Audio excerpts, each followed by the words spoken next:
কোথাও চলছে বিদ্যুৎ সংযোগের কাজ, আবার কোথাও চলছে জানালা তৈরির কাজ।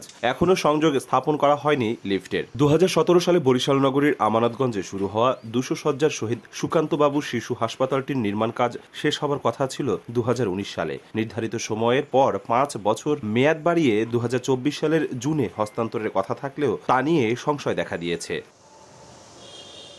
ঠিকাদার প্রতিষ্ঠান ও গণপূর্ত অধিদপ্তরের দাবি, করোনা মহামারী, নকশায় পরিবর্তন সহ নানা জটিলতায় নির্মাণ কাজে দেরি হয়েছে। তবে এরই মধ্যে 98% কাজ সম্পন্ন হয়েছে। ডিজাইন, ড্রয়িং সমস্ত কিছু পাইতেই আমাদের বিলম্ব হয়েছে এবং কাজ শুরু করার পর মহামারী করোনা দেখা দেওয়ার সময় কাজ কিছুকাল বন্ধ ছিল।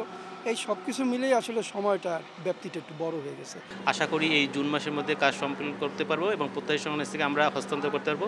বরিশাল বিভাগের সবচেয়ে বড় শেরেবাংলা মেডিকেল কলেজ হাসপাতালে শিশু ওয়ার্ডে 36 শয্যা। জায়গা সংকুলান না হওয়ায় একই বেডে 2 জন কিংবা মেঝেতে শুয়ে নিতে হয় চিকিৎসা। প্রতিদিন বহির্বিভাগে লেগে থাকে শিশু রোগীর ভিড়। এমন অবস্থায় দ্রুত নির্মাণাধীন শিশু হাসপাতালটির কার্যক্রম শুরুর দাবি খোদ চিকিৎসকদেরই। নগদে 500 টাকা বা তার বেশি পেমেন্টে পেতে পারেন ঢাকায় জমিসহ 20 কোটি টাকার পুরস্কার।